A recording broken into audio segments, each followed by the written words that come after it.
En el interior de este mundo verde anclado en el tiempo, viven hombres adaptados íntimamente a este medio selvático, que aunque fascinante, está lleno de peligros. Son unos habitantes más de la jungla que conviven y respetan las infinitas formas de vida de su entorno. Su cultura es milenaria, casi tanto como el paisaje donde se desarrolla.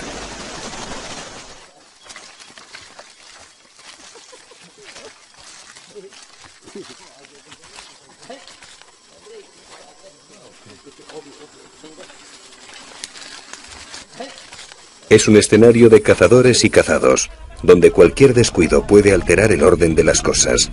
El cazador se puede convertir en presa y la presa en un implacable predador.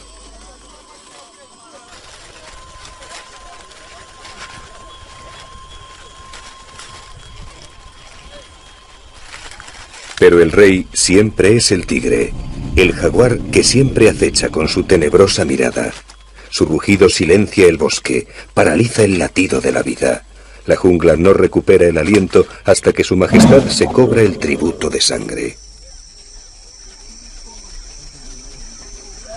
Aquí viven indios de diferentes etnias, pemones, maquiritares, panares y otis, divididos en un sinfín de tribus.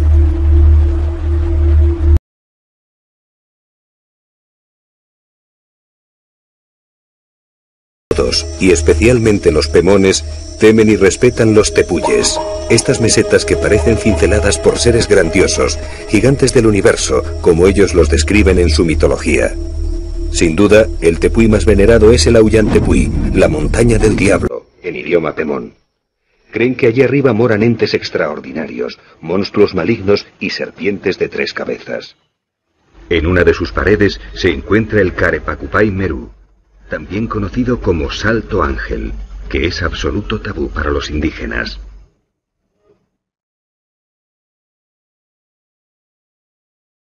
En sus ensoñaciones psicodélicas, los chamanes cantan para advertir a los suyos. Cuando caminéis por el bosque o naveguéis por el río Churún, agachar la cabeza y ser respetuosos. No miréis hacia arriba, ser precavidos. Encima del Aullan viven espíritus crueles y perversos que no admiten ser observados. Y si tenéis que ir al cañón del diablo, vuestros ojos no deben ver jamás el gran salto Carepacupay. Detrás de él vive el más poderoso de los dioses. Si le veis, no dudará en daros muerte.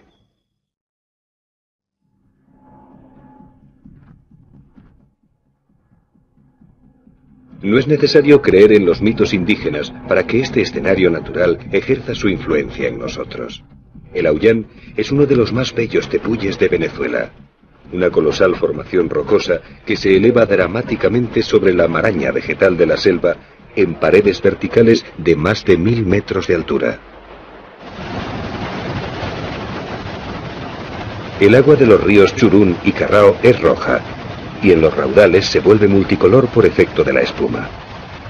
Esta pigmentación se debe a la gran cantidad de tanino que arrastran. El poder desinfectante de esta sustancia hace que el agua encarnada y transparente sea potable.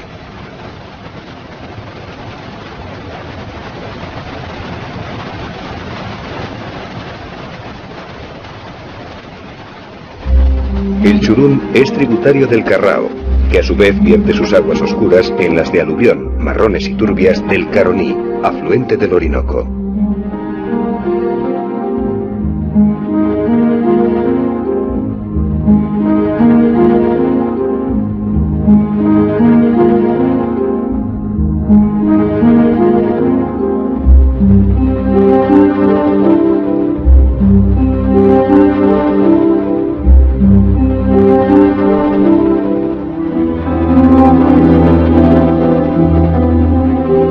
Son ríos de difícil navegación por la cantidad de rápidos y saltos que tienen.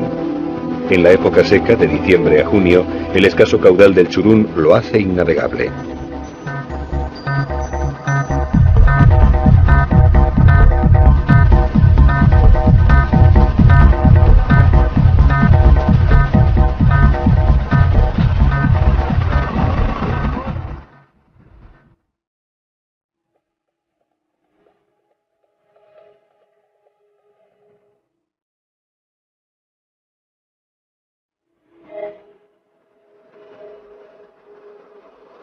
Aquí todo cobra dimensiones ciclópeas. La fuerza de la naturaleza se manifiesta constantemente, creando un ambiente sobrecogedor que ha espoleado desde antaño la imaginación del viajero y ha dado lugar a todo tipo de leyendas. Tal vez por eso, Arthur Conan Doyle se inspiró en Canaima cuando escribió la novela El Mundo Perdido.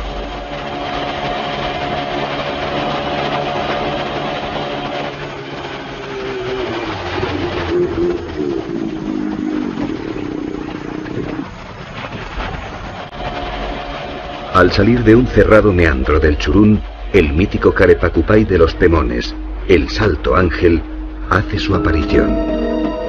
Es una visión espectacular, un paisaje único. No es de extrañar que su presencia haya conmovido el ánimo de los primeros viajeros europeos y haya sido desde tiempos inmemoriales la cuna del panteón indígena. Es el salto de agua más alto del mundo. El caudal acumulado por las lluvias en esta parte de la meseta se precipita al vacío desde una altura de 972 metros, casi 1 kilómetro. Es 17 veces más alto que las cataratas del Niágara.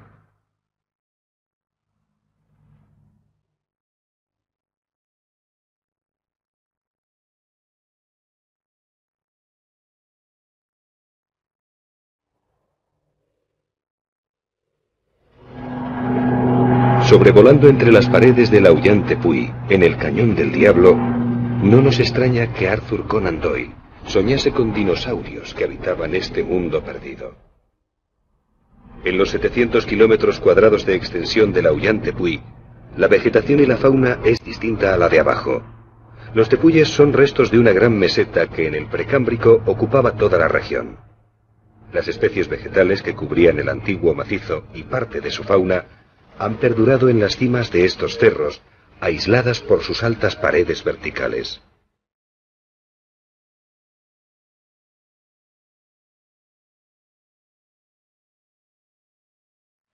Tras recorrer 1 kilómetro, el agua llega al suelo en forma de lluvia, creando una atmósfera fantasmal que confiere al salto un aspecto etéreo e irreal. En su base, al amanecer, el reflejo de los primeros rayos del sol provoca un arco iris que aumenta, si cabe, la imagen imponente del Carepacupay de los indios.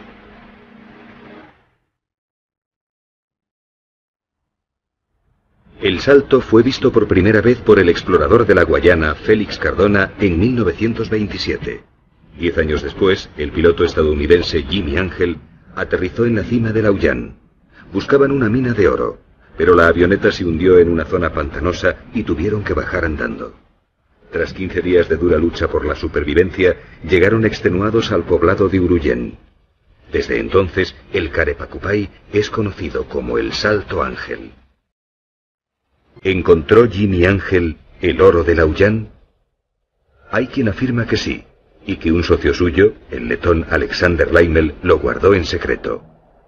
Este misterioso personaje dedicó su vida al aullante Puy, incluso llegó a vivir en su cima. ¿Qué vio este cartógrafo excéntrico en el aullante Puy? Leimel murió hace unos años sin desvelar sus secretos, pero a los que le conocimos nos habló de mutantes, de seres de otro mundo que habitaban el Auyán, la montaña sagrada de los Pemones. Ahora volábamos hacia el sur, al poblado Maquiritare de Canaracuni, el único claro en la selva, en un recorrido de unos 800 kilómetros.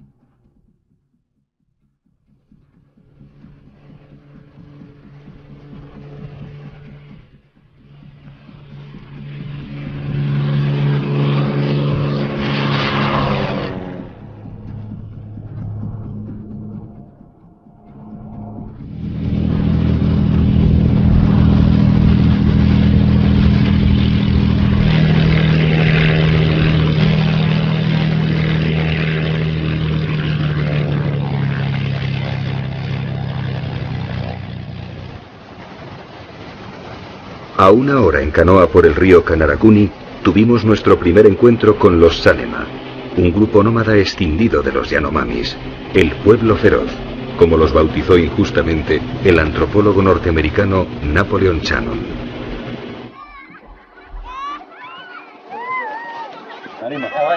Chamán. Tú, chamán.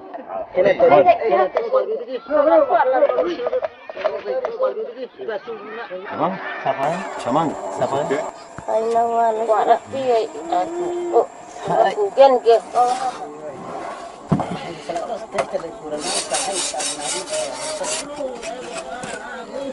Aunque son del mismo tronco Yanomami, su separación lingüística tuvo lugar hace muchos años, mucho antes de que el francés se separase del español. En la actualidad no se entienden al hablar, aunque sus costumbres son casi idénticas.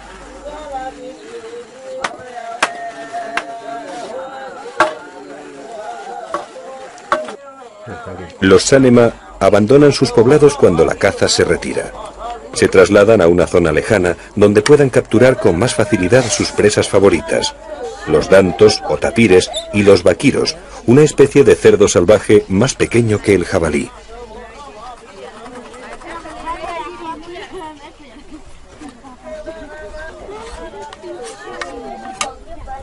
Sus casas son grandes y diáfanas. Sobre las paredes hechas de palos y a veces de barro, colocan una cubierta de hojas de palma. El hogar preside el recinto. Uno de los extremos es utilizado como almacén de alimentos y de los escasos utensilios que poseen. En el resto del espacio cuelgan sus chinchorros o hamacas, donde descansan y duermen.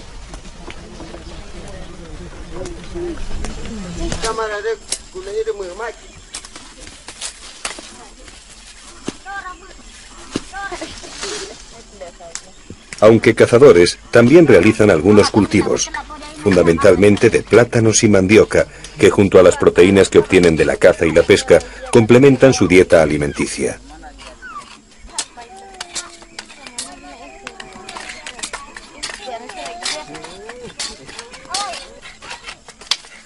Las fincas de comida pertenecen a la comunidad. Las mujeres son las encargadas de cultivar y recolectar las cosechas. La mandioca es un arbusto de la familia de las euforbiáceas de 1 a 2 metros de alto que desarrolla unas raíces muy grandes en forma de tubérculos carnosos. Son de gran poder alimenticio por la cantidad de almidón que contienen.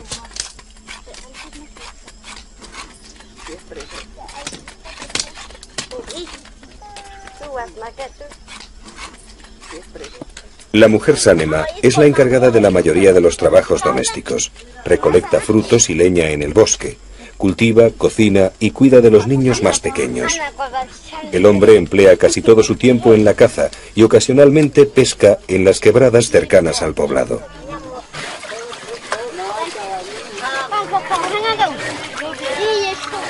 Una vez extraídas, las raíces de mandioca se lavan y se rayan frotándolas contra estos rayos de finas puntas metálicas. Hace unos años, un avión de C-3 se estrelló en el río a poca distancia del poblado. Desde entonces, los Sanema han utilizado el aluminio de su fuselaje para fabricar pequeñas puntas metálicas para sus rayos. En ocasiones, sus vecinos yecuanas, como también se llama a los maquiritare, llegan hasta aquí en sus canoas para comerciar con los Sanema. Cambian barreños de plástico, machetes, rayos, sal y tela roja por pieles, carne ahumada y pescado seco.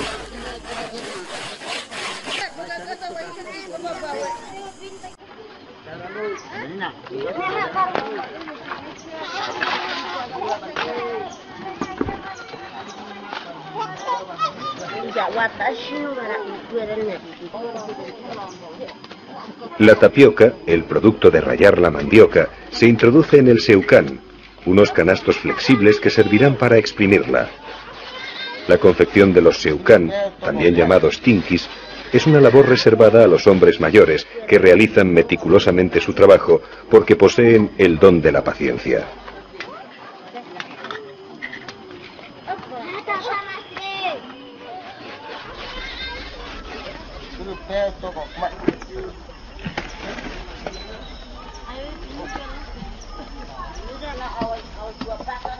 El jugo de la mandioca contiene ácido hidrociánico, que es muy venenoso.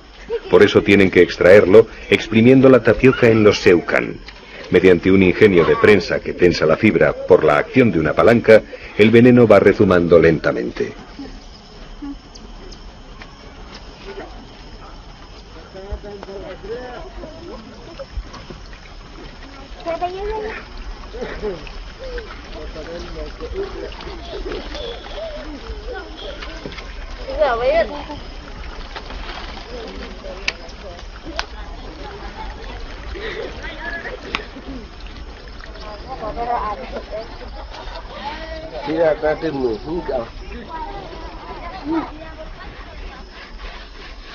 Son adictos al tabaco. Lo mismo hombres que mujeres adquieren un aspecto brutal al acoplarse una gruesa mascada de tabaco entre el labio inferior y la encía.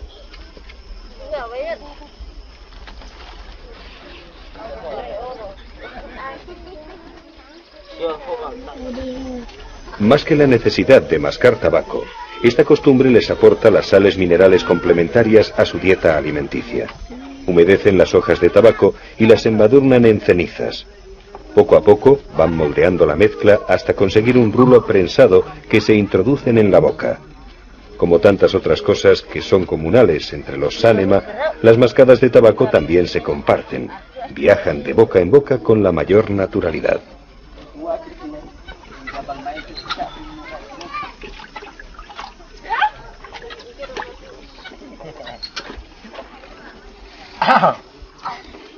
Esta es la carencia que tienen de sal, que a veces, y sobre todo las mujeres embarazadas, practican la geofagia. Comen tierra. Excavan las vetas salobres de las orillas del río e ingieren puñados de tierra.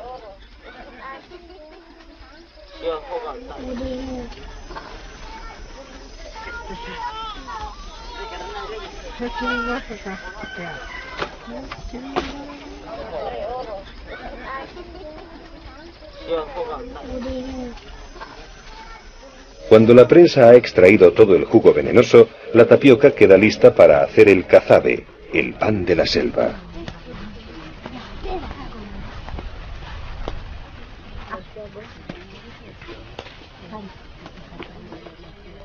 La tapioca la pueden cocer y luego envolver en hojas de bananera o tostarla encima de una chapa metálica para hacer las tortas de cazabe.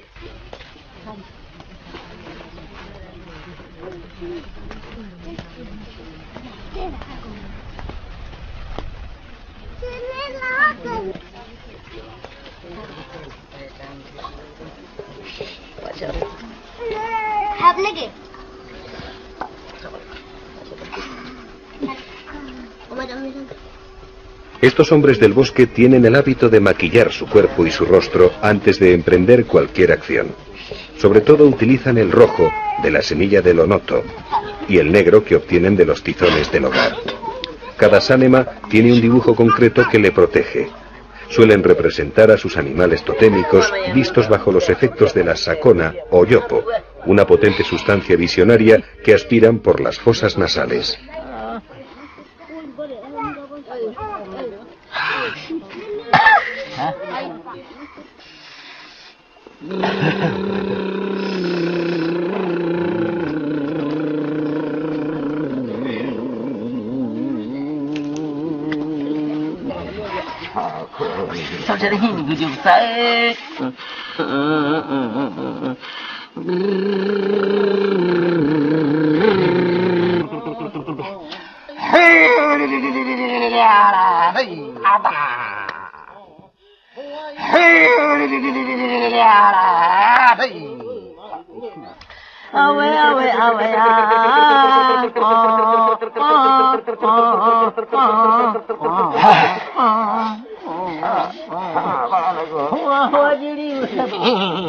Los efectos de la sakona son casi inmediatos.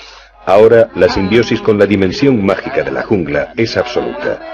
Desde su atalaya psicodélica pueden ver a los espíritus de la selva sin ser vulnerables a su influencia y encontrarse con su moresbi, una parte del alma del Sanema, que mora en un animal determinado del bosque, convirtiéndolo en su protector.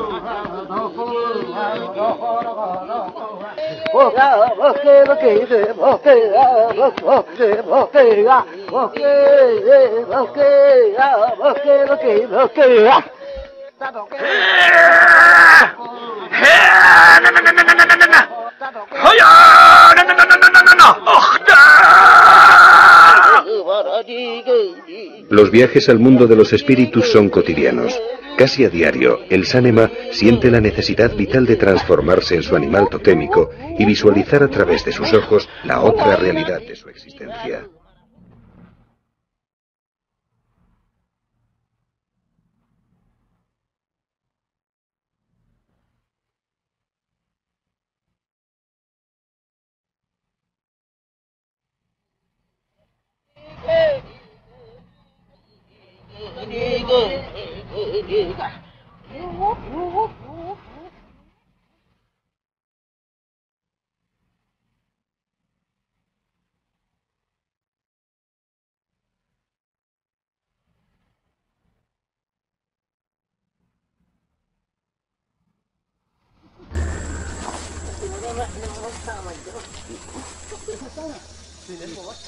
Bajo la protección de sus pinturas rituales, las partidas de caza se adentran en la espesura de la selva primigenia más antigua del mundo.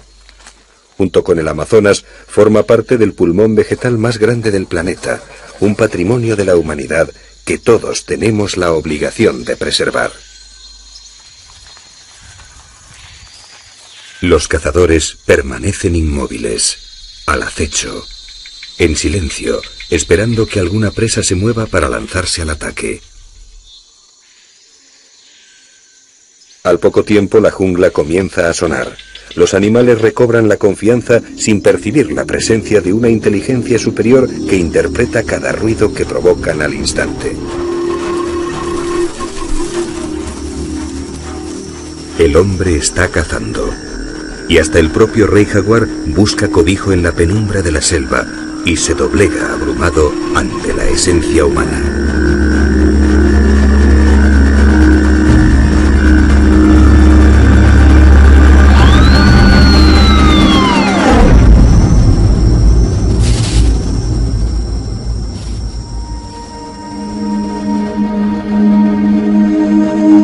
Los sánemas se mueven en un área enorme. Se les puede encontrar cerca de cualquier río, en el sur del macizo guayanés, principalmente en la cuenca del Caura. Este caudaloso río, afluente del Orinoco, está lleno de raudales y cataratas que dificultan su navegación y la penetración de intrusos en una de las zonas menos exploradas de Venezuela. Son aguas muy peligrosas. Las fuertes corrientes del río forman poderosos remolinos capaces de engullir a un hombre.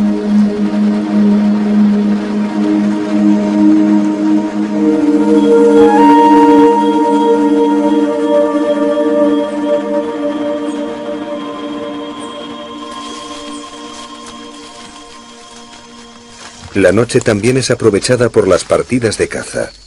Es cuando la selva se vuelve más peligrosa. La mayoría de los depredadores cazan en la oscuridad, incluida la terrible mapanare, una de las serpientes más venenosas del mundo. Su picadura siempre es mortal.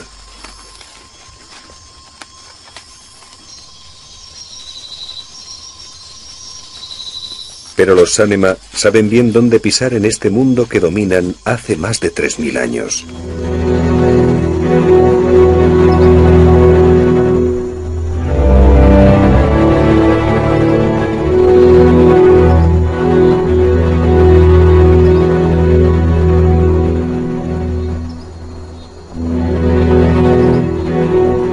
Amanece en Canaracuni. La niebla se eleva y el tepuy de Sarisariñama aparece majestuoso.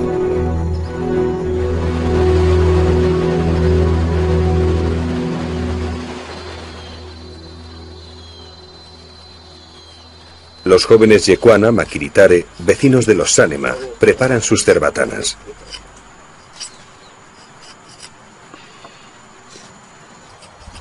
Hacen astillas con el tallo de las hojas de palmeras secas y las cepillan en forma de palillos finos y puntiagudos de unos 15 centímetros de longitud.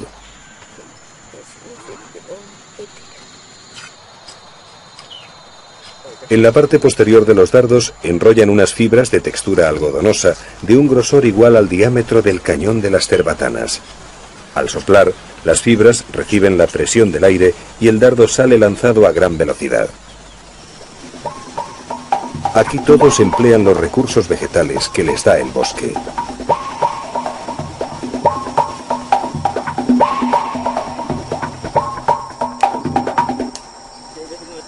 Antes de emprender la cacería, deben envenenar los pequeños dardos, que por sí solos no matarían a ninguna presa.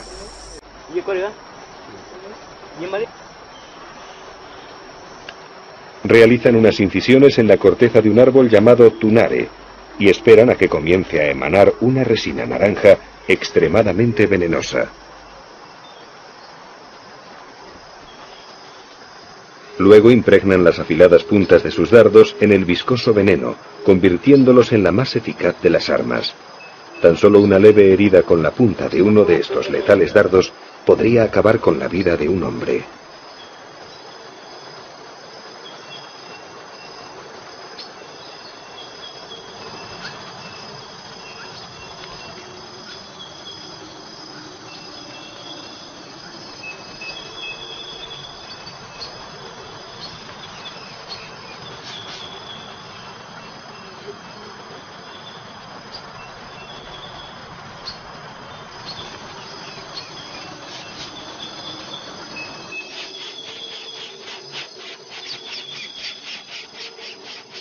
Son unos especialistas en las técnicas del reclamo.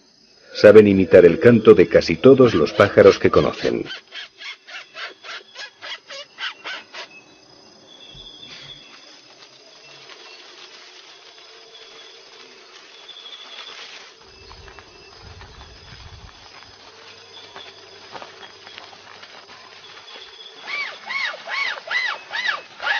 Cazan todo tipo de aves. Para el yecuana, todo aquello que vuela es comestible. Los más apreciados son los tucanes y los guacamayos, de los que aseguran que su lengua es un auténtico manjar.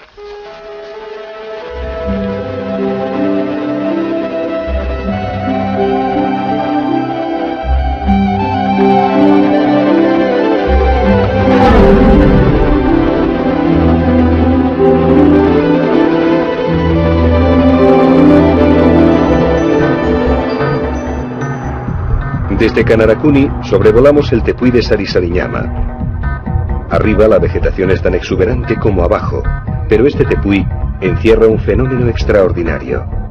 Aquí se encuentran la cima de hundimiento más voluminosa del mundo y la cuarta en profundidad absoluta.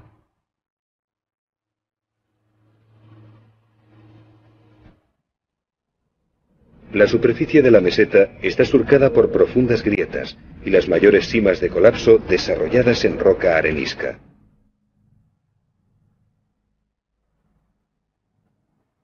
La más grande tiene 352 metros de boca por 350 metros de profundidad vertical y 502 metros de diámetro en el fondo.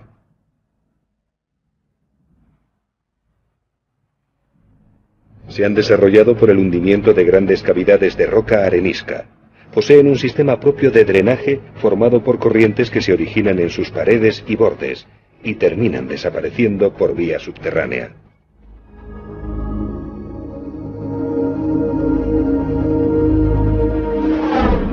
Cerca de Sarisariñama, la unión del Canarakuni y el Merebari forma el río Caura. Sus aguas descienden con bravura en el Salto Para, una de las cataratas más espectaculares de Venezuela y un lugar sagrado para los indígenas.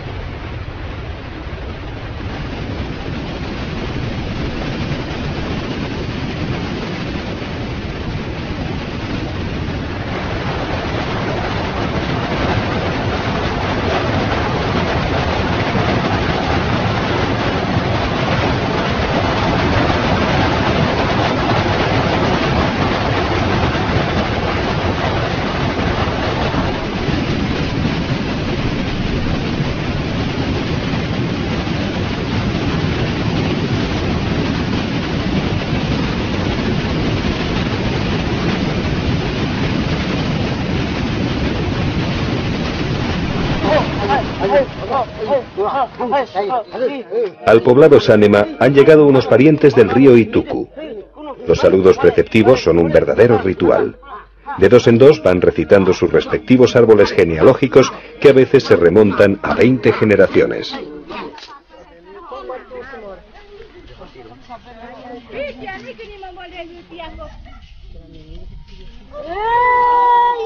Mientras, la vida cotidiana sigue su lento transcurrir. Los Sanema trabajan lo mínimo necesario para comer y sentirse cómodos en el poblado. Pasan mucho tiempo ociosos o entregados a entretenimientos sencillos, casi infantiles.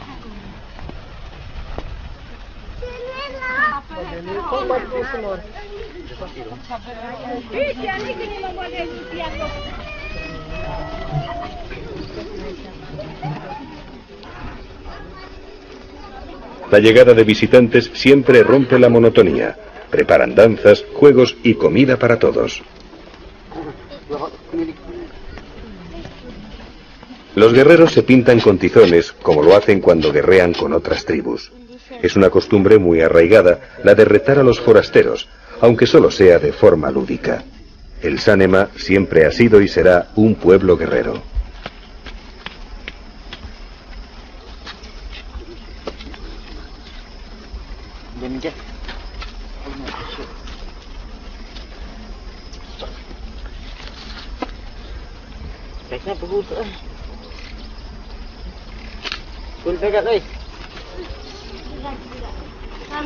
Los visitantes entran en el poblado con sus arcos armados. Allí otros guerreros les esperan.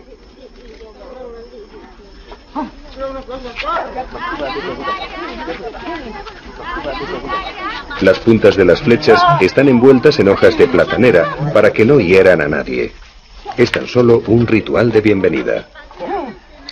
Los Sanema creen que tras la creación del mundo, los dioses libraron una cruel batalla en las estrellas. De las gotas de sangre que cayeron en la tierra, mezcladas con el polvo, nacieron los hombres. Por eso se consideran surgidos de la violencia, lo que podría explicar la importancia que tiene en ellos la guerra y las confrontaciones bélicas.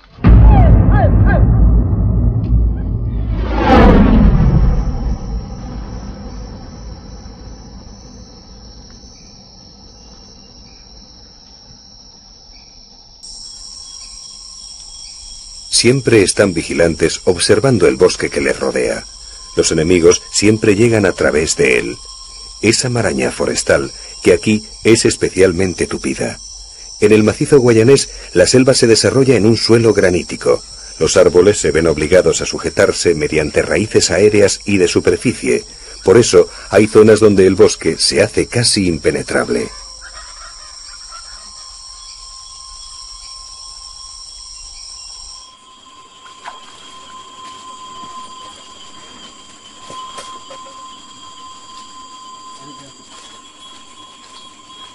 Los chamanes son los personajes más respetados. Se ocupan de ordenar las conductas sociales de la comunidad, de atender el culto a los espíritus y de curar las enfermedades. Conocen la farmacopea de la selva y saben elaborar medicinas y potentes venenos.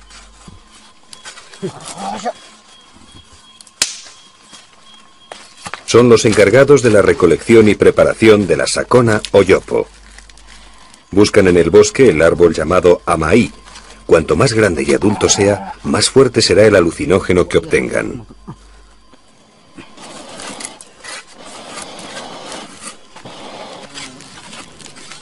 Primero tienen que hacer fuego, algo que no es tan fácil en el interior del bosque, porque el ambiente es extremadamente húmedo y la madera, aunque no esté verde, se encuentra totalmente empapada.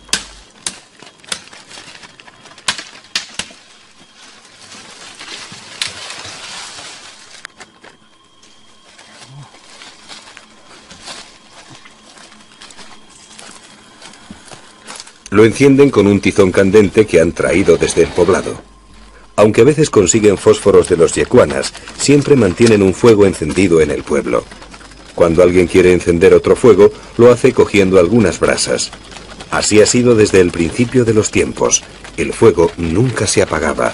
Siempre había alguien elegido por el chamán que tenía la suprema misión de mantenerlo vivo. Incluso había guerras por el fuego. Cuando un grupo se quedaba sin él, atacaba a otro para robarle las brasas.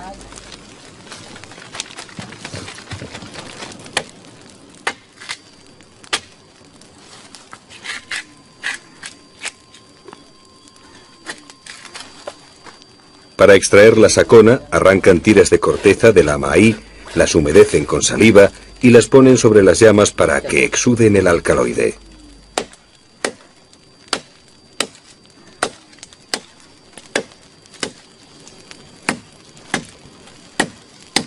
La sabiduría de los chamanes está provocando una nueva invasión de la selva.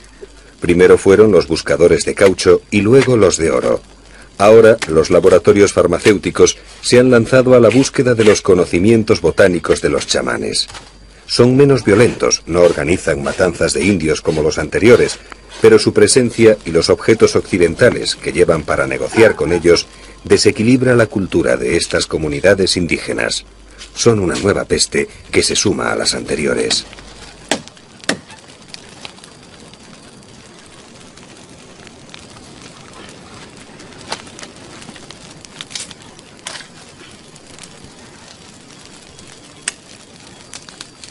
La resina alucinógena exudada por la acción del calor es depositada en una marmita que luego pondrán a cocer hasta que se solidifique.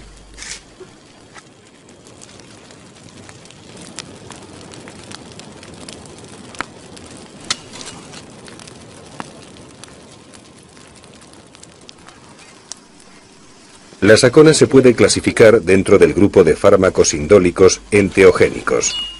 Solo es utilizada de forma litúrgica, como sucede en otras sociedades con el peyote, la ayahuasca, el cactus San Pedro o en Centroáfrica con la iboga.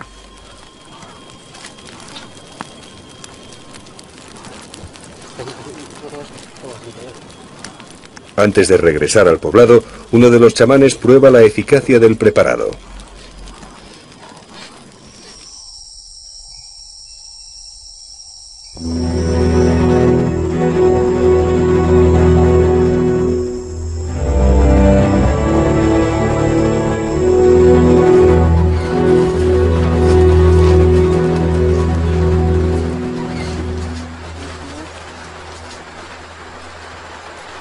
Con motivo de la visita, algunos hombres han salido a pescar.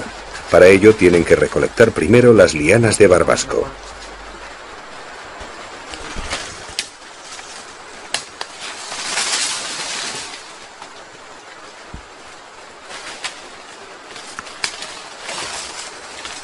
Una vez más, ponen en marcha los vastos conocimientos que tienen de su medio. El bosque les ofrece todo aquello que necesitan, por eso el profundo respeto que sienten por él.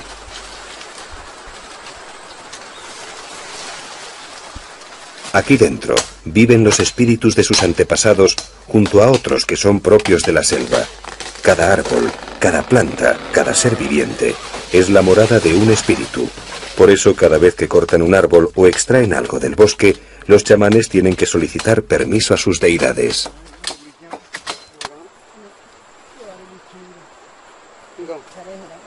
Cortan las lianas de barbasco y las machacan con unas porras de madera para favorecer la salida de la savia cuando las sumerjan en el agua del río.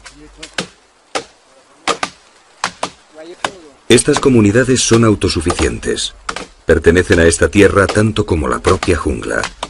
No conocen otro mundo más allá del límite del bosque. Son felices por sentirse arraigados a sus costumbres. Pero todavía hay iluminados que llegan hasta aquí para hablarles de los dioses verdaderos de Occidente, para negarles su cultura, para sumirlos en la confusión y en la amargura. Son algunos misioneros, especialmente los de algunas sectas protestantes como la de Nuevas Tribus, que se dedican a la conversión de los infieles como histéricos y ocasionan verdaderos desastres con sus ridículas prédicas trasnochadas. Hemos conocido indios llenos de hongos porque un día pasaron unos misioneros por su comunidad y se avergonzaron de su desnudez. Los vistieron con camisetas de deportes, pero ni les enseñaron a lavar la ropa ni les dieron jabón. Hoy no son indios desnudos, sino indios harapientos y llenos de parásitos.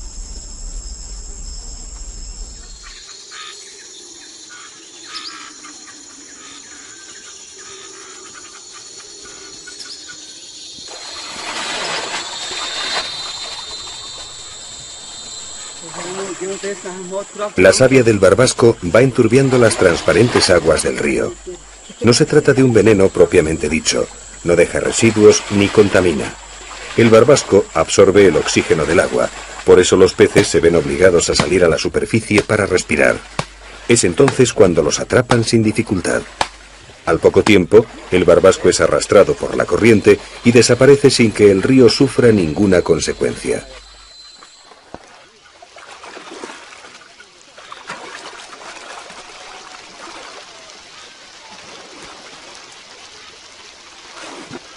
Hoy no parece ser un buen día de pesca. Los pescadores miran fijamente el agua, pero los peces no salen, y para colmo, el sol de hace unos minutos ha dado paso a una tormenta, algo muy frecuente en esta latitud, donde el clima puede cambiar varias veces en un mismo día.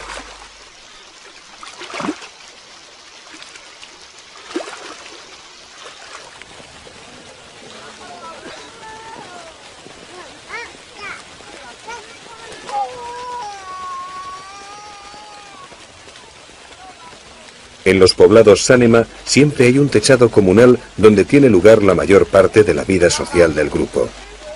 Por las mañanas, las mujeres Sánema tienen la costumbre de reunirse aquí para pintarse el rostro y el cuerpo con dibujos clánicos o esotéricos.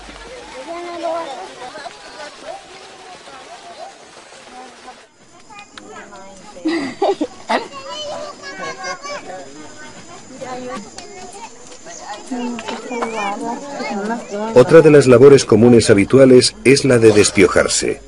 Casi de continuo, las mujeres se dedican a capturar esos pequeños parásitos entre el pelo de la cabeza de sus compañeras o de los niños. Cuando atrapan alguno, lo matan con sus dientes y se lo comen. Está claro que sobre gustos no hay nada escrito.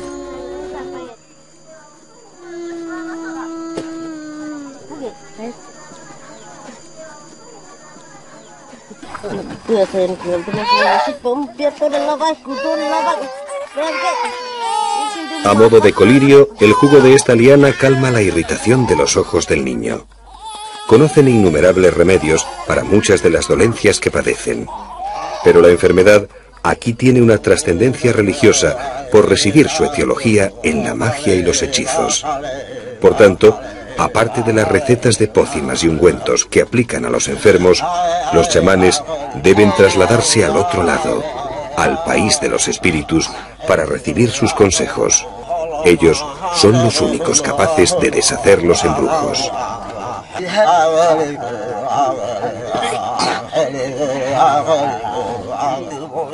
Necesitan ingerir fuertes dosis de sacona que les produce una gran salivación. El viaje que tienen que realizar para encontrarse con sus deidades y formular sus preguntas es muy largo. Los cánticos rituales y los movimientos acompasados son eficaces instrumentos para salir de sí mismos, para trascender al más allá, para abrir la puerta que permite a sus conciencias acceder a una realidad diferente.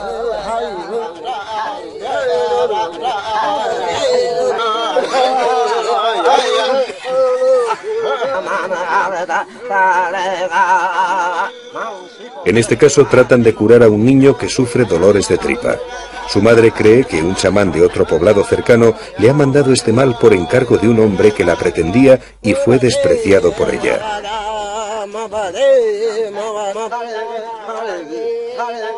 Este tipo de conflictos es muy frecuente entre los Sánema. El problema es que hay menos mujeres que hombres y eso ocasiona constantes disputas. Son frecuentes los raptos y las consecuentes reyertas entre tribus y poblados.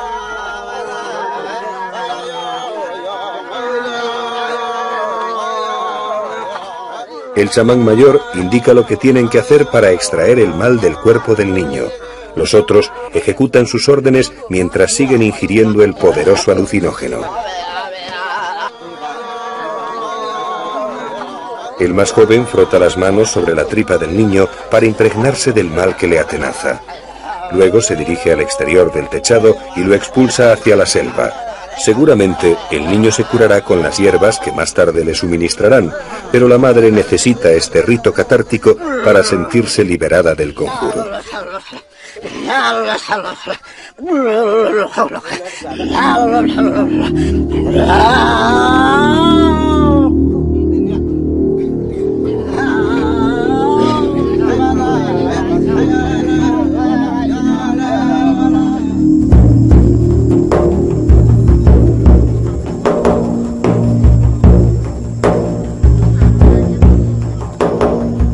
Las mujeres se preparan para la danza que tendrá lugar a la caída del sol. Confeccionan unas faldas con hojas de platanera, separando los nervios y cortándolas por la mitad.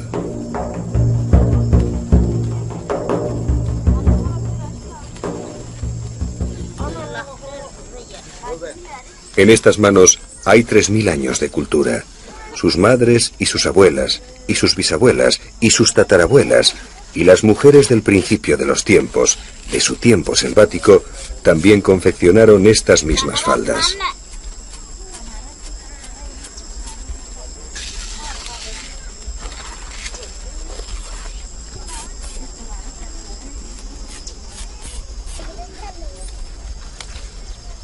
Es un mundo que se acaba. Como tantas otras culturas del Amazonas, será aniquilada de una u otra forma, y con ella se perderá la sabiduría de los bosques, como también se perderán los propios bosques, con sus secretos farmacéuticos que podrían haber ofrecido soluciones a las terribles enfermedades que amenazan hoy en día a la humanidad. Mientras tanto, los cuerpos de las mujeres Sánema seguirán luciendo el plumón ceremonial o las fibras algodonosas, las mismas que utilizan en las fiestas de defunción, donde adquieren las cualidades que tenían sus parientes muertos al ingerir sus cenizas mezcladas con una papilla de plátano.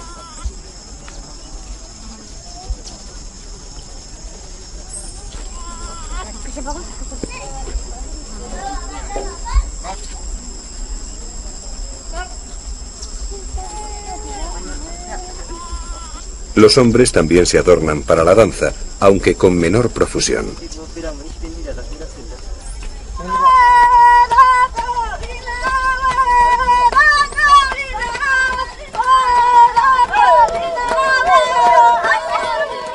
Lo cierto es que nuestros amigos del bosque no brillan mucho como bailarines.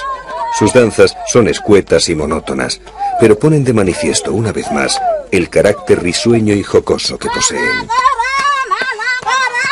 Aquí termina nuestro fascinante viaje por el macizo guayanés en Venezuela y a través del tiempo con los indios Sánema. Quizás ahora aquellos que nos hayan seguido sientan la misma necesidad que nosotros de proteger este mundo único que puede desaparecer para siempre.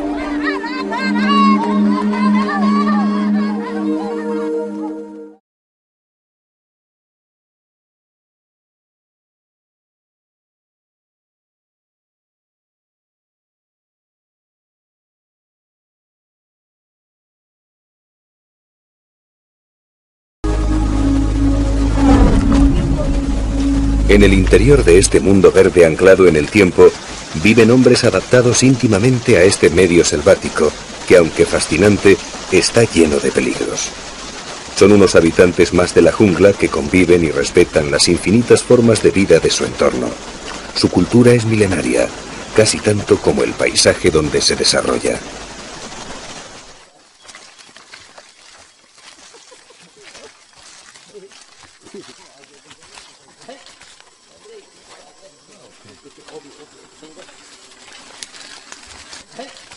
Es un escenario de cazadores y cazados, donde cualquier descuido puede alterar el orden de las cosas. El cazador se puede convertir en presa y la presa en un implacable predador.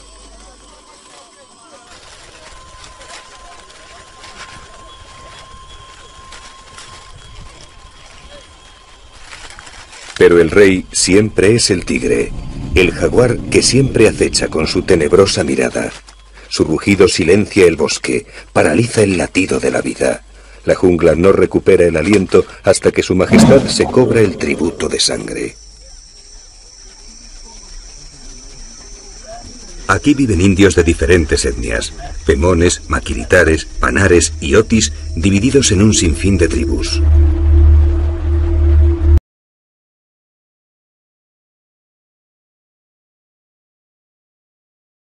Y especialmente los pemones temen y respetan los tepuyes, estas mesetas que parecen cinceladas por seres grandiosos, gigantes del universo, como ellos los describen en su mitología.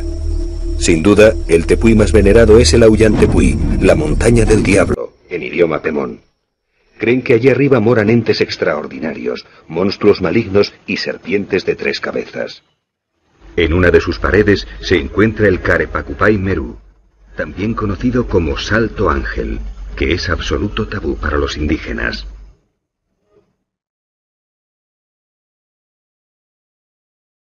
En sus ensoñaciones psicodélicas, los chamanes cantan para advertir a los suyos. Cuando caminéis por el bosque o naveguéis por el río Churún, agachar la cabeza y ser respetuosos. No miréis hacia arriba, ser precavidos. Encima del Aoyán viven espíritus crueles y perversos que no admiten ser observados. Y si tenéis que ir al cañón del diablo, vuestros ojos no deben ver jamás el gran salto Carepacupay. Detrás de él vive el más poderoso de los dioses. Si le veis, no dudará en daros muerte.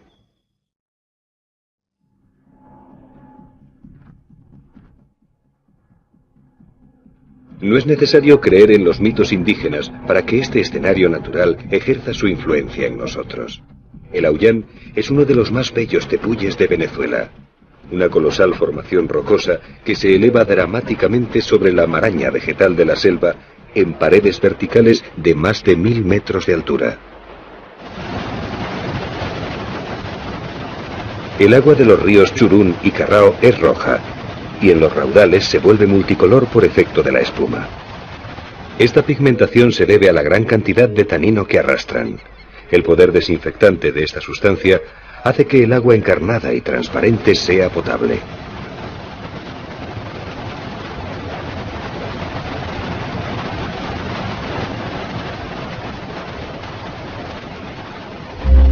El Churún es tributario del Carrao, que a su vez vierte sus aguas oscuras en las de aluvión, marrones y turbias del Caroní, afluente del Orinoco.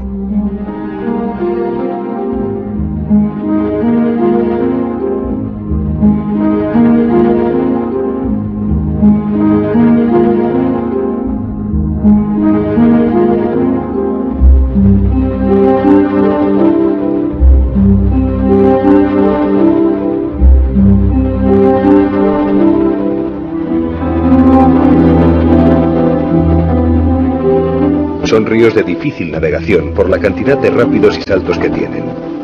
En la época seca, de diciembre a junio, el escaso caudal del Churún lo hace innavegable.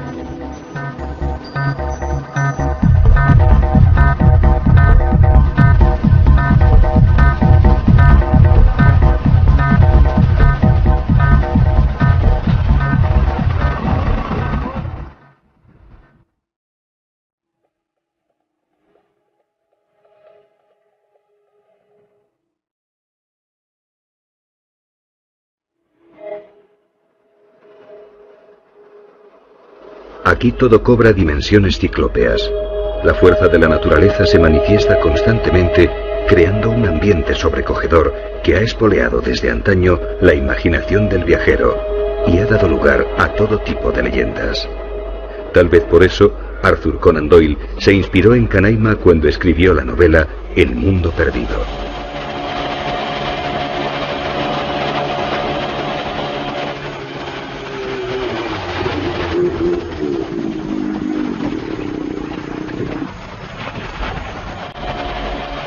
Al salir de un cerrado meandro del Churún, el mítico Carepacupay de los Pemones, el Salto Ángel, hace su aparición.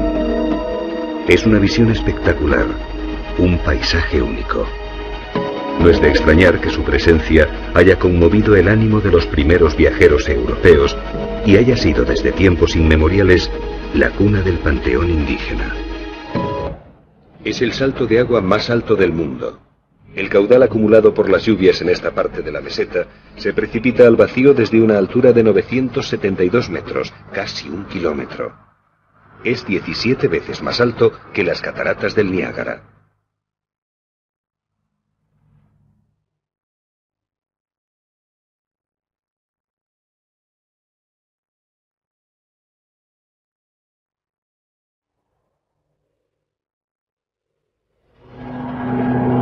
Sobrevolando entre las paredes del Aoyán Tepuy, en el Cañón del Diablo, no nos extraña que Arthur Conan Doyle soñase con dinosaurios que habitaban este mundo perdido. En los 700 kilómetros cuadrados de extensión del Aoyán Tepuy, la vegetación y la fauna es distinta a la de abajo. Los tepuyes son restos de una gran meseta que en el Precámbrico ocupaba toda la región. Las especies vegetales que cubrían el antiguo macizo y parte de su fauna han perdurado en las cimas de estos cerros, aisladas por sus altas paredes verticales.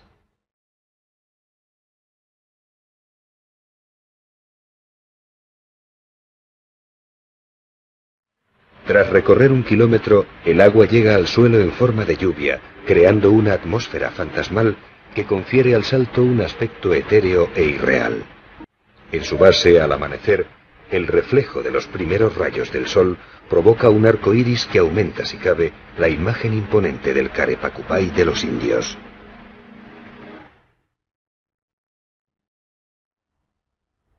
El salto fue visto por primera vez por el explorador de la Guayana, Félix Cardona, en 1927. 10 años después, el piloto estadounidense Jimmy Ángel aterrizó en la cima del Auyán. Buscaban una mina de oro, pero la avioneta se hundió en una zona pantanosa y tuvieron que bajar andando. Tras 15 días de dura lucha por la supervivencia, llegaron extenuados al poblado de Urullén.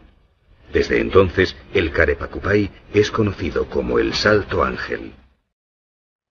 ¿Encontró Jimmy Ángel el oro del Auyán? Hay quien afirma que sí, y que un socio suyo, el letón Alexander Leimel, lo guardó en secreto. Este misterioso personaje dedicó su vida al Auyán Tepuy, incluso llegó a vivir en su cima. ¿Qué vio este cartógrafo excéntrico en el Auyán Tepuy?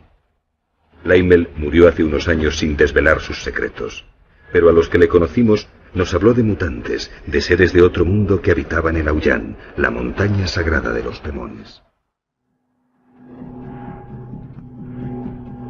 Ahora volábamos hacia el sur, al poblado Maquiritare de Canaracuni, el único claro en la selva, en un recorrido de unos 800 kilómetros.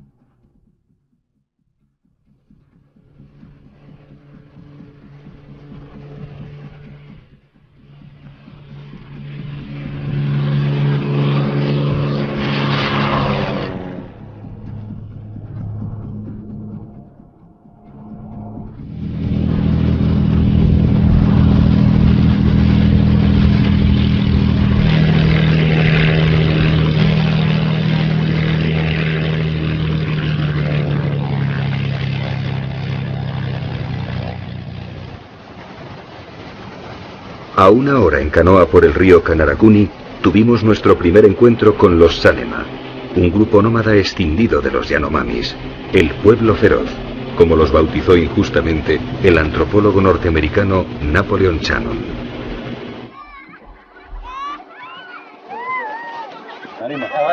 Chamán, tú chamán.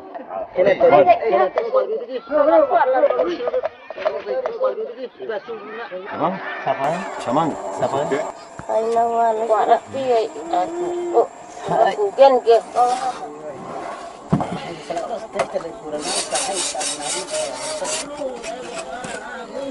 Aunque son del mismo tronco Yanomami, su separación lingüística tuvo lugar hace muchos años, mucho antes de que el francés se separase del español. En la actualidad no se entienden al hablar, aunque sus costumbres son casi idénticas.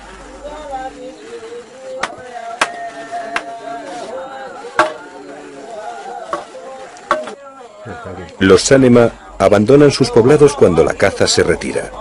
Se trasladan a una zona lejana donde puedan capturar con más facilidad sus presas favoritas, los dantos o tapires y los vaquiros, una especie de cerdo salvaje más pequeño que el jabalí.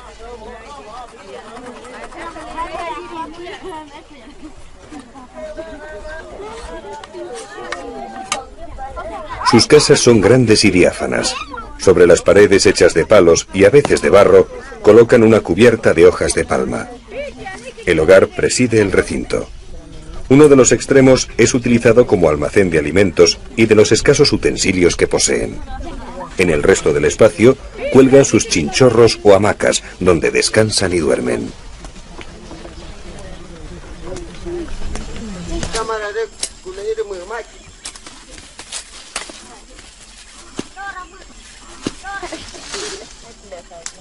Aunque cazadores, también realizan algunos cultivos, fundamentalmente de plátanos y mandioca, que junto a las proteínas que obtienen de la caza y la pesca, complementan su dieta alimenticia.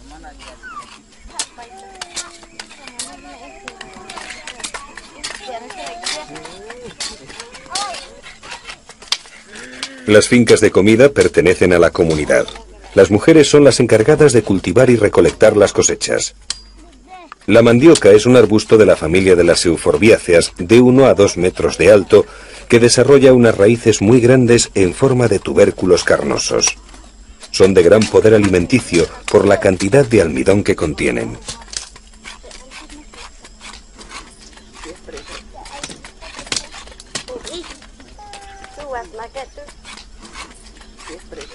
La mujer sánema es la encargada de la mayoría de los trabajos domésticos. Recolecta frutos y leña en el bosque. Cultiva, cocina y cuida de los niños más pequeños. El hombre emplea casi todo su tiempo en la caza y ocasionalmente pesca en las quebradas cercanas al poblado.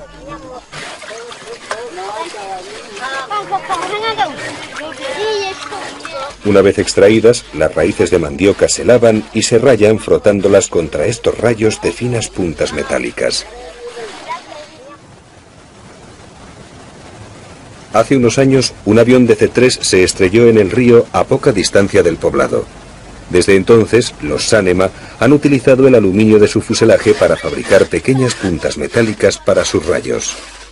En ocasiones, sus vecinos yecuanas, como también se llama a los maquiritare, llegan hasta aquí en sus canoas para comerciar con los sánema. Cambian barreños de plástico, machetes, rayos, sal y tela roja por pieles, carne ahumada y pescado seco.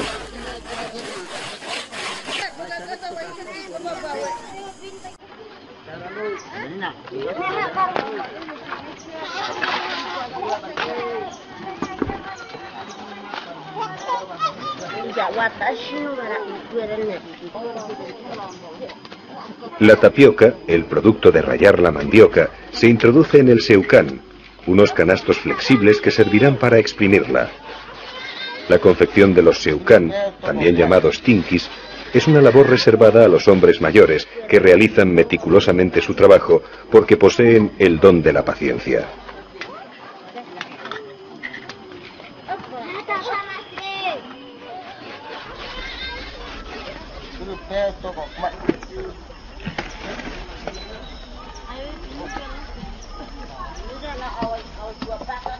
El jugo de la mandioca contiene ácido hidrociánico, que es muy venenoso. Por eso tienen que extraerlo exprimiendo la tapioca en los seucán. Mediante un ingenio de prensa que tensa la fibra por la acción de una palanca, el veneno va rezumando lentamente.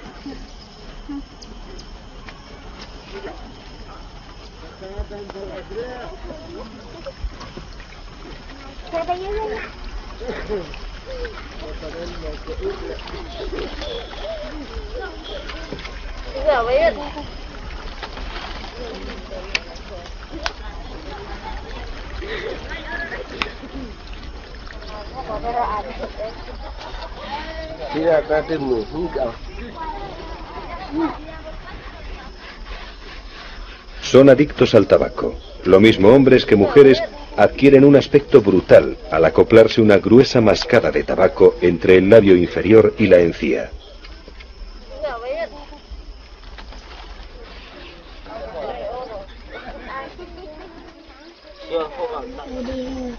Más que la necesidad de mascar tabaco, esta costumbre les aporta las sales minerales complementarias a su dieta alimenticia. Humedecen las hojas de tabaco y las embadurnan en cenizas. Poco a poco van moldeando la mezcla hasta conseguir un rulo prensado que se introducen en la boca. Como tantas otras cosas que son comunales entre los sánema, las mascadas de tabaco también se comparten. Viajan de boca en boca con la mayor naturalidad.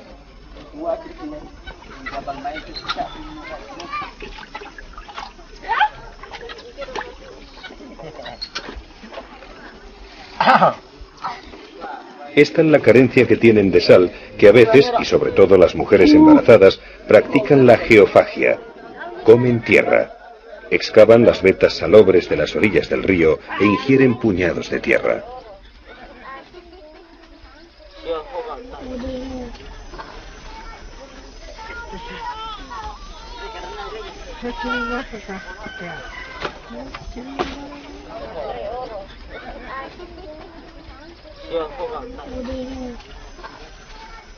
Cuando la prensa ha extraído todo el jugo venenoso, la tapioca queda lista para hacer el cazabe, el pan de la selva.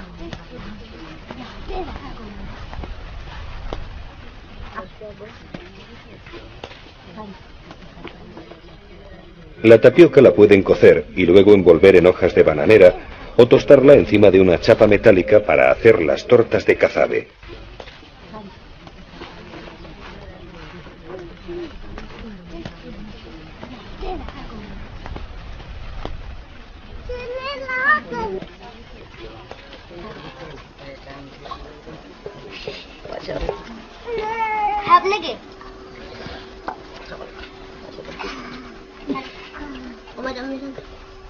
Estos hombres del bosque tienen el hábito de maquillar su cuerpo y su rostro antes de emprender cualquier acción. Sobre todo utilizan el rojo, de la semilla del onoto, y el negro que obtienen de los tizones del hogar. Cada sánema tiene un dibujo concreto que le protege. Suelen representar a sus animales totémicos vistos bajo los efectos de la sakona o yopo, una potente sustancia visionaria que aspiran por las fosas nasales.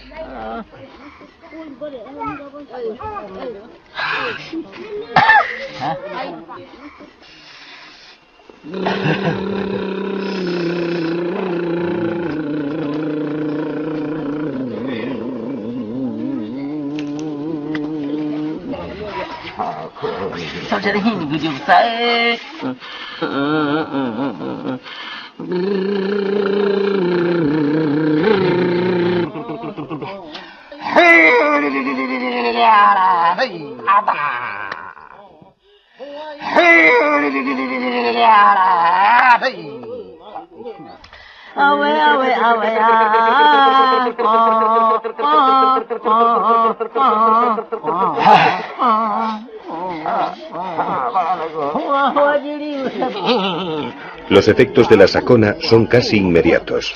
Ahora, la simbiosis con la dimensión mágica de la jungla es absoluta. Desde su atalaya psicodélica pueden ver a los espíritus de la selva sin ser vulnerables a su influencia y encontrarse con su moresby, una parte del alma del sánema que mora en un animal determinado del bosque, convirtiéndolo en su protector.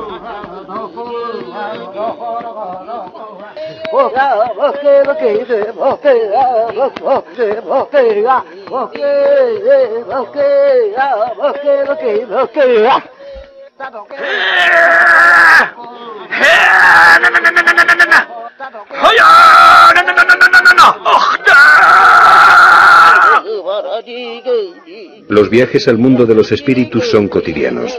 Casi a diario, el sánema siente la necesidad vital de transformarse en su animal totémico y visualizar a través de sus ojos la otra realidad de su existencia.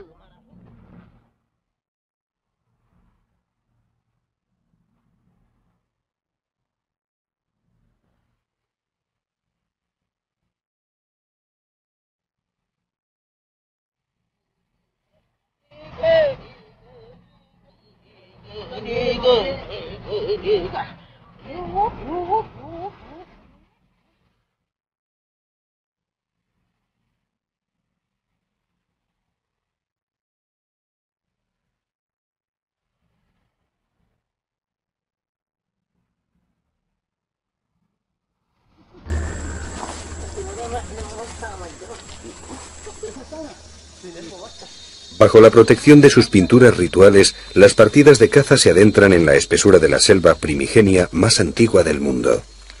Junto con el Amazonas, forma parte del pulmón vegetal más grande del planeta, un patrimonio de la humanidad que todos tenemos la obligación de preservar. Los cazadores permanecen inmóviles, al acecho, en silencio, esperando que alguna presa se mueva para lanzarse al ataque. Al poco tiempo la jungla comienza a sonar. Los animales recobran la confianza sin percibir la presencia de una inteligencia superior que interpreta cada ruido que provocan al instante.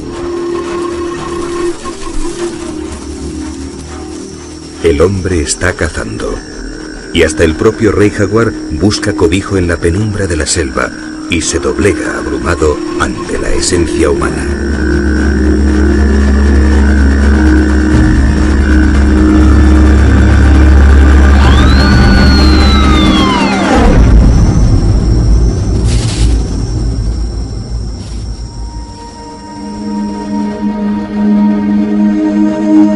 Los sánemas se mueven en un área enorme. Se les puede encontrar cerca de cualquier río en el sur del macizo guayanés, principalmente en la cuenca del Caura.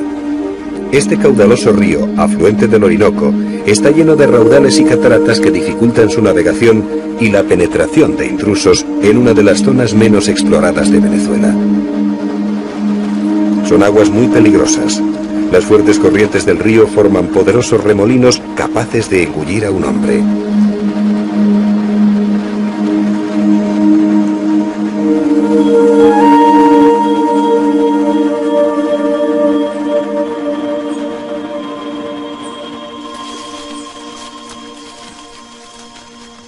La noche también es aprovechada por las partidas de caza.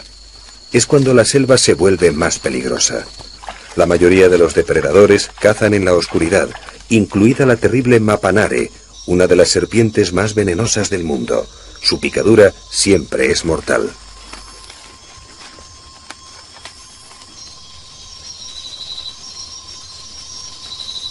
Pero los Sánema saben bien dónde pisar en este mundo que dominan hace más de 3000 años.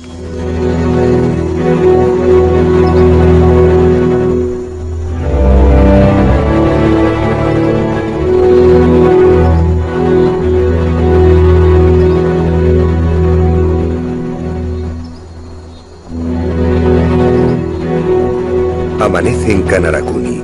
La niebla se eleva y el tepuy de Sarisariñama aparece majestuoso.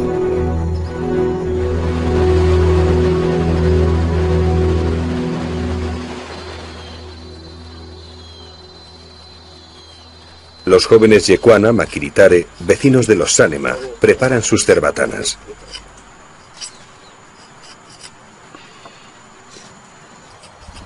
Hacen astillas con el tallo de las hojas de palmeras secas y las cepillan en forma de palillos finos y puntiagudos de unos 15 centímetros de longitud.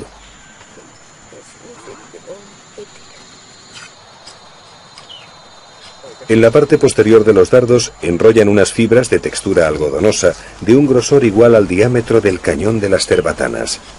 Al soplar, las fibras reciben la presión del aire y el dardo sale lanzado a gran velocidad. Aquí todos emplean los recursos vegetales que les da el bosque.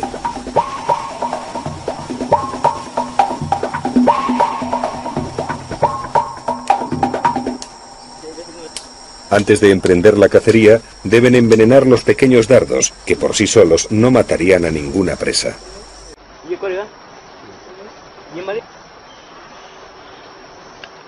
Realizan unas incisiones en la corteza de un árbol llamado tunare, y esperan a que comience a emanar una resina naranja extremadamente venenosa. Luego impregnan las afiladas puntas de sus dardos en el viscoso veneno, convirtiéndolos en la más eficaz de las armas. Tan solo una leve herida con la punta de uno de estos letales dardos podría acabar con la vida de un hombre.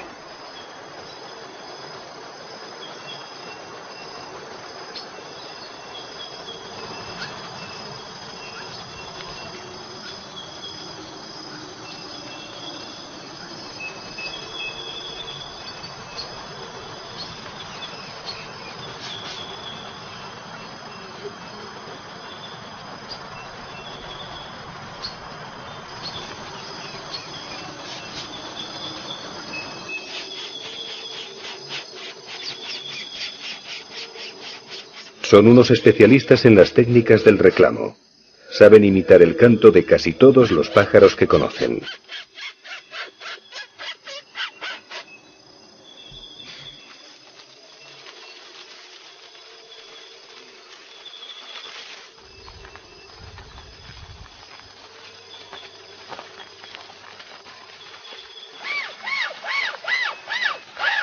Cazan todo tipo de aves. Para el Yecuana, todo aquello que vuela es comestible. Los más apreciados son los tucanes y los guacamayos, de los que aseguran que su lengua es un auténtico manjar.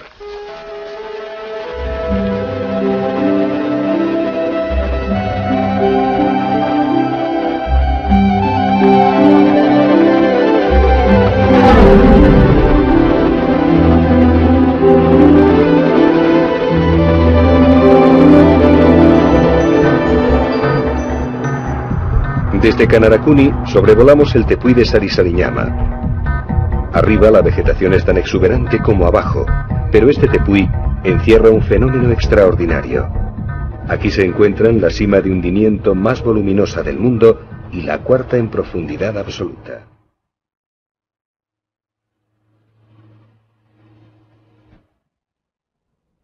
La superficie de la meseta está surcada por profundas grietas y las mayores cimas de colapso desarrolladas en roca arenisca.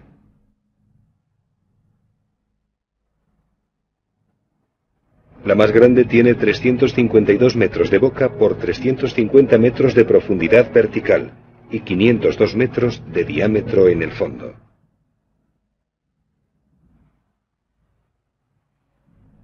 Se han desarrollado por el hundimiento de grandes cavidades de roca arenisca.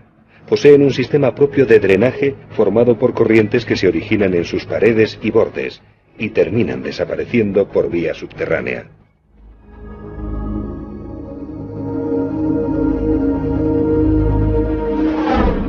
Cerca de Sarisariñama, la unión del Canarakuni y el Merebari forma el río Caura. Sus aguas descienden con bravura en el Salto Para, una de las cataratas más espectaculares de Venezuela y un lugar sagrado para los indígenas.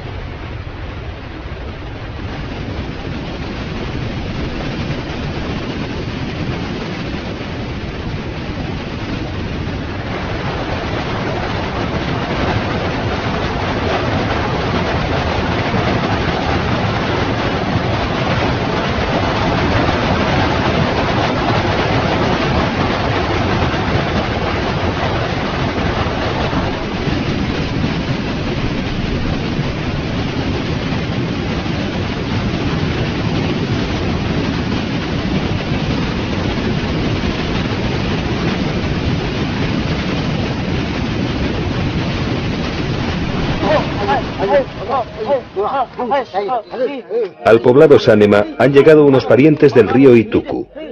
Los saludos preceptivos son un verdadero ritual.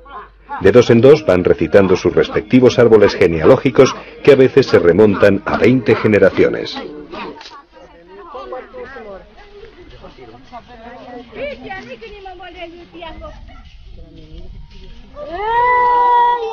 Mientras, la vida cotidiana sigue su lento transcurrir.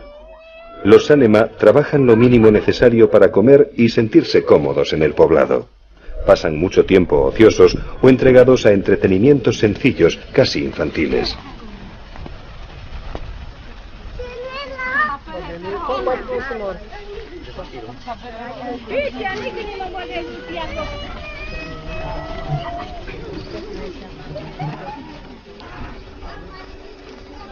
La llegada de visitantes siempre rompe la monotonía.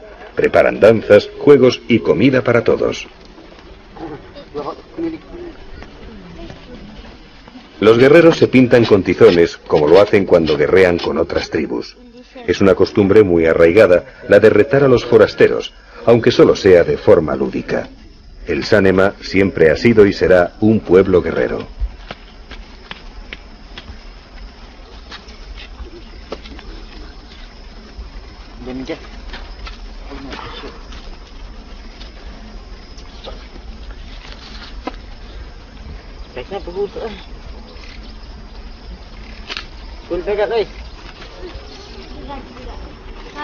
Los visitantes entran en el poblado con sus arcos armados. Allí otros guerreros les esperan.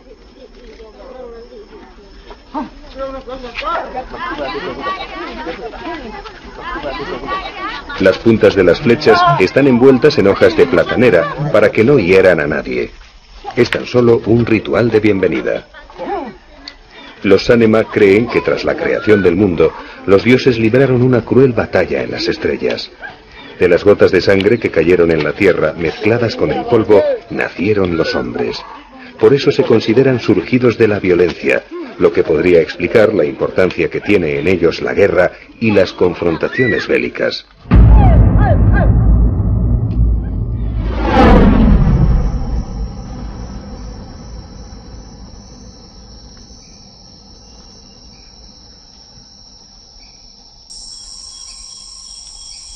Siempre están vigilantes observando el bosque que les rodea. Los enemigos siempre llegan a través de él. Esa maraña forestal, que aquí es especialmente tupida. En el macizo guayanés, la selva se desarrolla en un suelo granítico. Los árboles se ven obligados a sujetarse mediante raíces aéreas y de superficie. Por eso, hay zonas donde el bosque se hace casi impenetrable.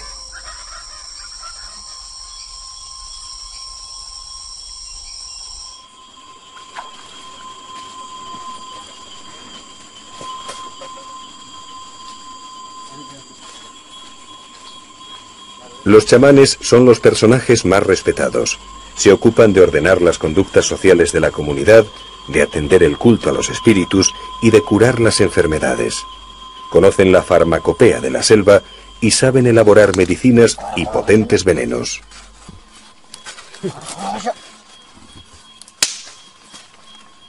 Son los encargados de la recolección y preparación de la sacona o yopo. Buscan en el bosque el árbol llamado amaí. Cuanto más grande y adulto sea, más fuerte será el alucinógeno que obtengan.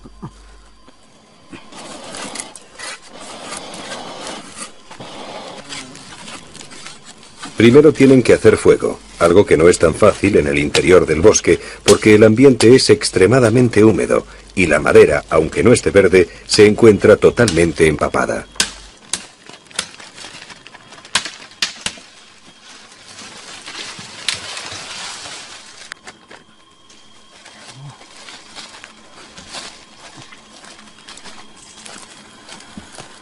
Lo encienden con un tizón candente que han traído desde el poblado. Aunque a veces consiguen fósforos de los yecuanas, siempre mantienen un fuego encendido en el pueblo. Cuando alguien quiere encender otro fuego, lo hace cogiendo algunas brasas. Así ha sido desde el principio de los tiempos. El fuego nunca se apagaba.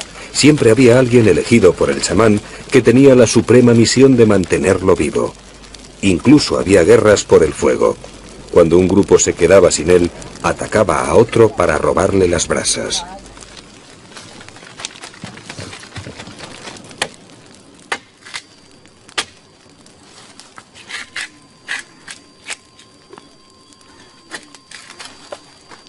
Para extraer la sacona, arrancan tiras de corteza de la amaí, las humedecen con saliva y las ponen sobre las llamas para que exuden el alcaloide.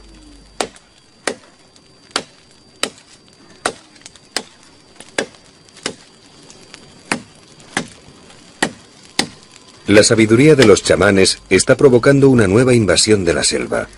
Primero fueron los buscadores de caucho y luego los de oro. Ahora los laboratorios farmacéuticos se han lanzado a la búsqueda de los conocimientos botánicos de los chamanes. Son menos violentos, no organizan matanzas de indios como los anteriores, pero su presencia y los objetos occidentales que llevan para negociar con ellos desequilibra la cultura de estas comunidades indígenas. Son una nueva peste que se suma a las anteriores.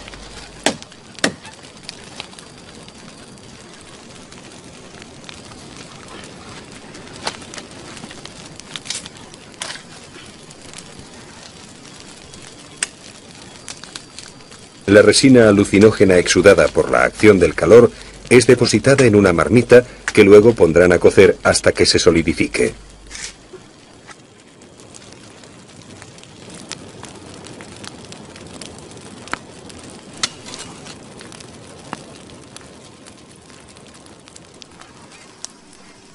La sacona se puede clasificar dentro del grupo de fármacos indólicos enteogénicos.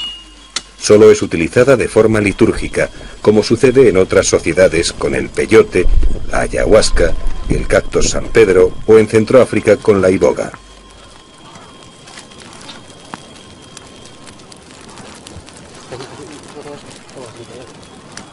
Antes de regresar al poblado, uno de los chamanes prueba la eficacia del preparado.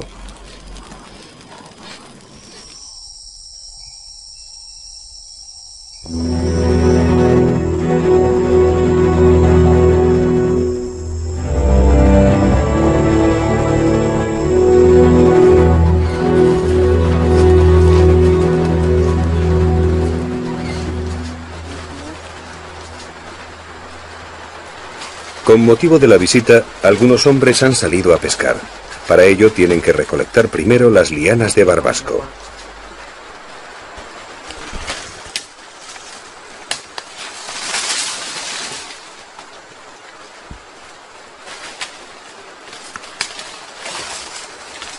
Una vez más, ponen en marcha los vastos conocimientos que tienen de su medio.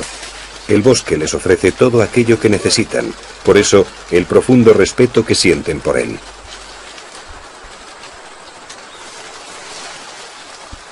Aquí dentro viven los espíritus de sus antepasados junto a otros que son propios de la selva. Cada árbol, cada planta, cada ser viviente es la morada de un espíritu. Por eso cada vez que cortan un árbol o extraen algo del bosque, los chamanes tienen que solicitar permiso a sus deidades.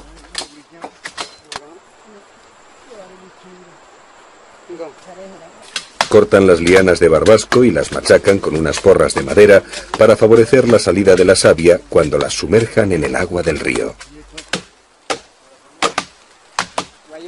Estas comunidades son autosuficientes.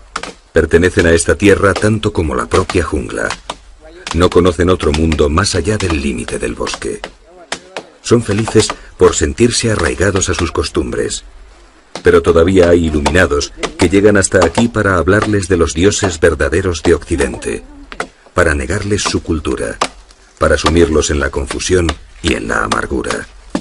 Son algunos misioneros, especialmente los de algunas sectas protestantes como la de Nuevas Tribus, que se dedican a la conversión de los infieles como histéricos y ocasionan verdaderos desastres con sus ridículas prédicas trasnochadas.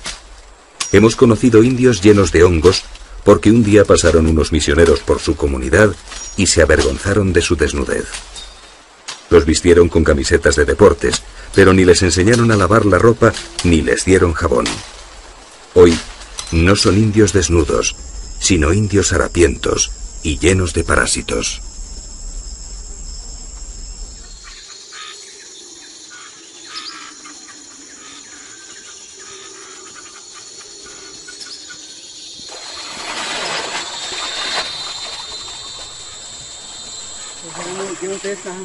La savia del barbasco va enturbiando las transparentes aguas del río. No se trata de un veneno propiamente dicho, no deja residuos ni contamina. El barbasco absorbe el oxígeno del agua, por eso los peces se ven obligados a salir a la superficie para respirar.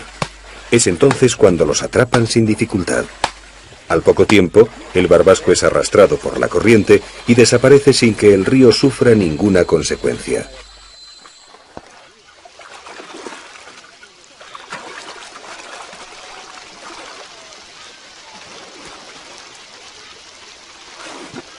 Hoy no parece ser un buen día de pesca.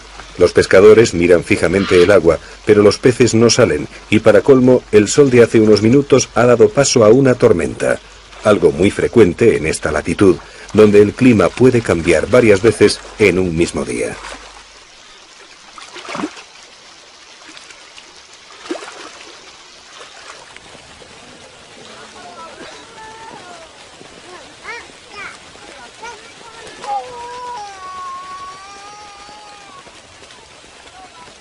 En los poblados Sánema siempre hay un techado comunal donde tiene lugar la mayor parte de la vida social del grupo.